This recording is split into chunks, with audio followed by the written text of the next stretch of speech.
De l'information qu'il nous a présentée, je donne la parole à Monsieur Tom Fletcher. Merci, Monsieur le Président, qu'il me soit permis de remercier l'envoyé spécial de ses efforts afin de parvenir à un règlement politique au Yémen. Je me fais l'écho également de ses vœux de bonne année et j'espère que le cessez-le-feu entre les États-Unis et l'Iran sera synonyme de répit pour la région. Félicitations également de l'accord sur la libération des détenus. Monsieur le Président, chers collègues, la crise humanitaire s'accélère au Yémen. La famine grandit, notre riposte touche à ses limites. En l'espace d'un mois, la part des personnes ne pouvant satisfaire leurs besoins alimentaires de base est passée de 50 à près de 60%. Et les personnes en situation extrême ne sont plus 1 sur 4, mais 1 sur 3. Près de 18 millions de personnes, c'est-à-dire la moitié de la population, sont en situation de malnutrition aiguë. Sans une action urgente, la situation va encore empirer. Dans les zones contrôlées par le gouvernement, près de la moitié de la population, c'est-à-dire à peu près 5 millions de personnes, sont menacées par une famine aiguë. Plus d'un quart sont en situation d'urgence. Dans les zones contrôlées par les autistes, nous n'avons pas ni accès ni visibilité. Mais une absence de données ne signifie pas nécessairement qu'il n'y ait plus de besoin. Peut-être qu'on ne voit plus les Yéménites, mais il ne faut pas pour autant les oublier. À la suite de plusieurs détentions arbitraires, l'ONU a été contraint de réévaluer ses opérations directes dans la zone. Mais l'action humanitaire se poursuit et doit se poursuivre. Les ONG assument la plus grande partie de ces efforts. Elles font montre d'un courage extraordinaire. Et je les félicite de leur engagement, de leur dévouement et je vous invite à les financer en priorité. Mais que les choses soient claires. Moins d'accès, moins de présence, moins de financement signifie moins de vivres, moins de médicaments, moins de vies sauvées. Si rien ne change, la famine va se propager, les souffrances exploseront, et il y aura encore plus de vies perdues.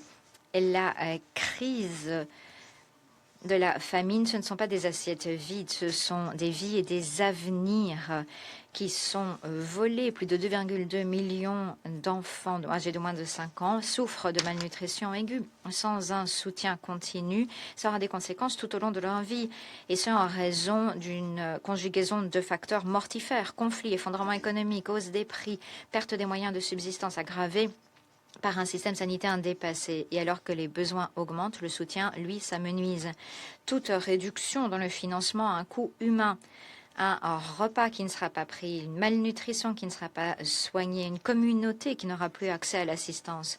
Notre directeur chargé des interventions en cas de crise est au Yémen et est en contact avec les communautés. Hier, elle a rencontré les familles prises au piège du déplacement récurrent, les enfants déscolarisés, les maladies qui se propagent, les femmes et les filles victimes de violences, de privations, les moyens de subsistance détruits par le conflit, les inondations, la sécheresse. Les partenaires locaux font ce qu'ils peuvent, mais ne peuvent faire davantage sans un financement continu. Le gouvernement du Yémen continue, lui, d'appuyer ces interventions. J'ai 3 demandes, Madame la Présidente.